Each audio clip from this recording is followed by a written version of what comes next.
Good morning, everyone. This is His Word Only.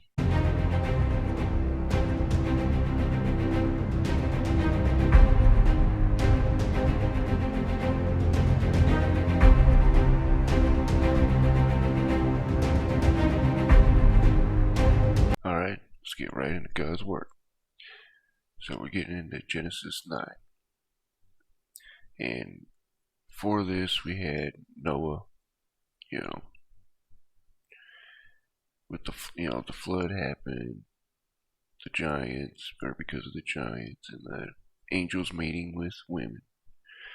Then we had Noah building an ark, had the animals going, the unclean ones 2 by 2, the clean ones 7 by, by 7s.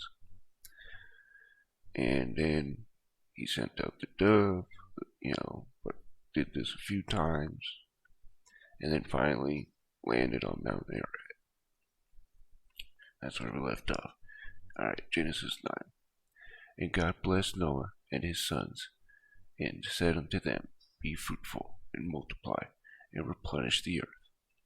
And the fear of you and the dread of you shall be upon every beast of the earth, upon every fowl of the air, upon all that moveth upon the earth, and upon all the fishes of the sea. Into your hand are they delivered. Every moving thing that liveth shall be meat for you, even as the green herb have I given you all things. But flesh without life thereof, which is the blood thereof, shall ye not eat. And surely your blood of your lives will I require, at the hand of every beast will I require it, and at the hand of man, at the hand of every man's brother will I require the life of man. Whoso sheddeth man's blood, by man shall his blood be shed, for the image of God made he man. And you, be ye fruitful, and multiply, bring forth abundantly in the earth, and multiply therein. And God said unto Noah, and to his sons with him, saying, And I, behold, I establish my covenant with you, and with your seed after you, with every living creature that is with you, of the fowl, of the cattle, and of every beast of the earth with you, from all that go out of the ark, to every beast of the earth. And I will establish my covenant with you, neither shall all flesh be cut off any more by the waters of a flood, neither shall there any more be a flood to destroy the earth. And God said, This is the token of the covenant which I make between me and you and every living creature that is with you, for perpetual generations. I do set my bow in the cloud, and it shall be for a token of a covenant between me and the earth. And it shall come to pass, when I bring a cloud over the earth, that the bow shall be seen in the cloud. And I remember my covenant, which is between me and you and every living creature of all flesh. And the water shall no more become a flood to destroy all flesh. And the bow shall be in the cloud, and I will look upon it, that I may remember the everlasting covenant between God and every living creature of all flesh that is upon the earth. And God said unto Noah, This is the token of the covenant which I have established between me and all flesh that is upon the earth. And the sons of Noah that went forth of the ark were Shem, Ham, and Japheth. And Ham is the father of Canaan. These are the 3 sons of Noah, and them was the whole earth overspread. And Noah began to be a husbandman, and he planted a vineyard, and he drank of the wine, and was drunken, and he was uncovered within his tent. And Ham, the father of Canaan, saw the nakedness of his father, and told his 2 brethren without. And Shem and Japheth took a garment, and laid it upon both their shoulders, and went backward, and covered the nakedness of their father. And their faces were backward, and they saw not their father's nakedness. And Noah awoke from his wine, and knew what his younger son had done unto him. And he said, Cursed be Canaan, a servant of servants shall he be unto his brother. And he said, Blessed be the Lord God of Shem, and Canaan shall be his servant. God shall enlarge Japheth, and he shall dwell in the tents of Shem, and Canaan shall be his servant. And Noah lived after the flood 350 years, and all the days of Noah were 950 years, and he died. Alright, that was Genesis 9. Now we're on to Genesis 10. These are the generations of the sons of Noah, Shem, Ham, and Japheth, and unto them were the sons born after the flood. The sons of Japheth, Gomer, and Magog, and Madai, and Javan, and Tubal, and Meshech, and Tyrus. And the sons of Gomer, Ashkenaz, Riphath, and Togoma. And the sons of Javan, Elisha, Tarshish, Kittim, and Dodanim. By these were the isles of the Gentiles divided into their lands, every one after his tongue, after their families and their nations. And the sons of Ham, Cush, and Mitzrayim, and Phut, and Canaan. And the sons of Cush, Seba, Havilah, Septa, Ramah, and Septica. And the sons of Ramah, Sheba, and Dedan. And Cush begat Nimrod. He began to be a mighty one on the earth. He was a mighty hunter before the Lord.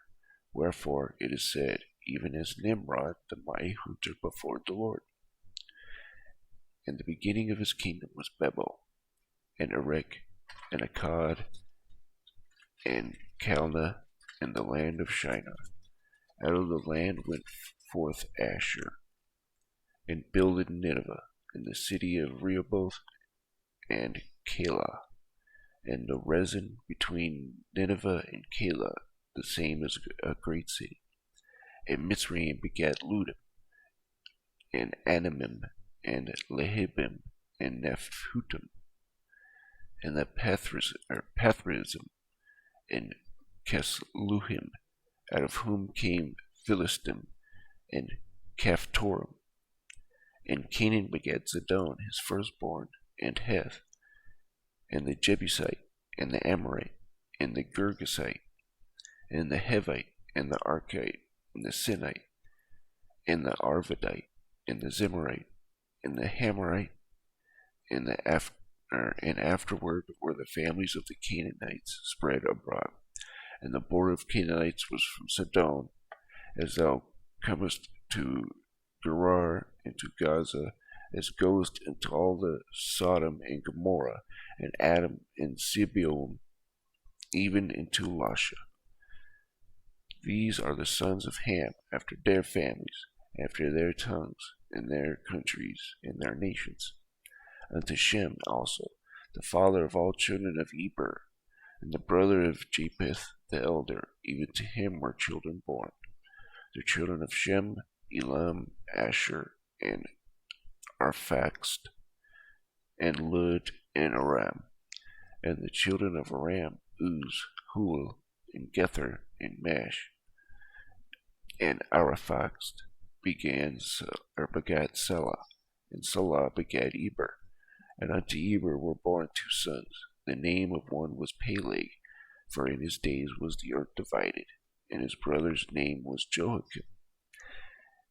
And Joachim began Almadad, and Shiliph, and Hazarmehith, or Hevith, and Jerith, and Hadarim, and Uzal, Diklah, and Obal, Obameo, and Sheba, and Ophir, and Havilah, and Jobab. All these were the sons of Joktan, and their dwelling was from Mesha, as thou goest into the Sephra, a mount of the east. These are the sons of Shem, after their families, and after their tongues, and the lands, after their nations. These are the families of the sons of Noah, after their generations, and their nations, and by these were the nations divided into the earth after the flood. Alright, so we're going to get into this. So God blessed Noah and his sons, and said unto them, Be fruitful, multiply, and replenish the earth. Did you notice something here, guys? Replenish the earth. It's the same. I want to show you this real quick, guys. Just real quick.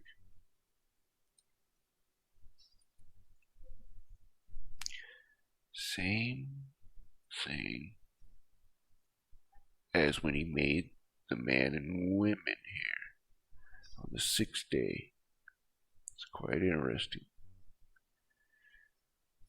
Okay, God said, let us make man in our image, after our likeness, and let them have dominion over the fish in the sea. Ready? Oh, and so God created man in his own image. In the image of God created he him.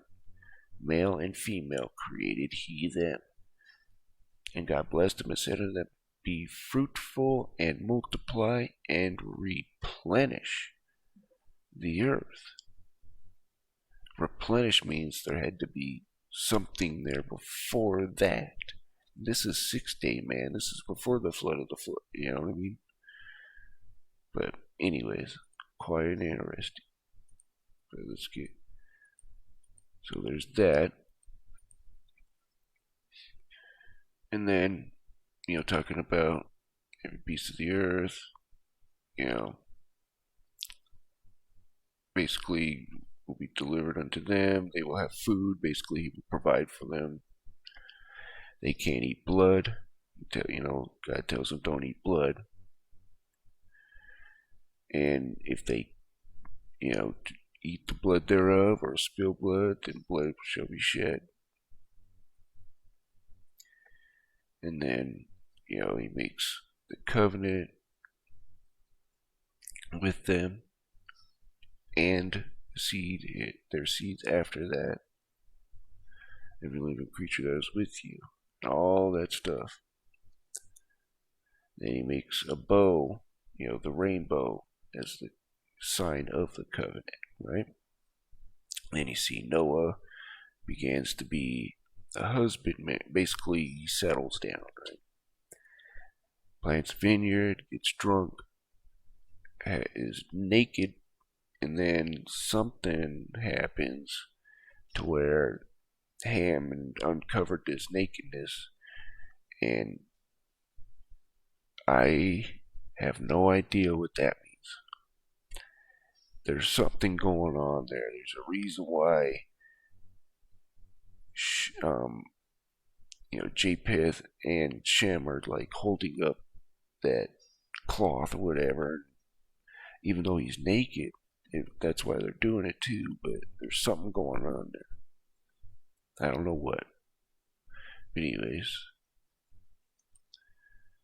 now we go on to the generations of Noah. And, you got Japheth. This is basically showing us the lineages of all. Basically, who's got Nephilim bloodlines and who's got good bloodlines. And you notice that, where Canaan, or did I? I might have went a little too far, didn't I? I don't know. But yeah. Anyways, so he curses Canaan, right? And what does he say? Canaan's going to be Shem's servant, right? Because Shem was really the only one that has kind of the pure bloodline that followed God to the best of his ability, right? But this is basically what it's all about. Then you learn about Nimrod, who he is and what he did, and where his kingdom, how did you put that? The measurements of his kingdom, right? And also the families of the sons of Noah, their generations, nations, and where everything started, basically. Anyways, I hope you guys enjoyed that reading of the beginnings of Noah. Well, not necessarily the beginnings of Noah.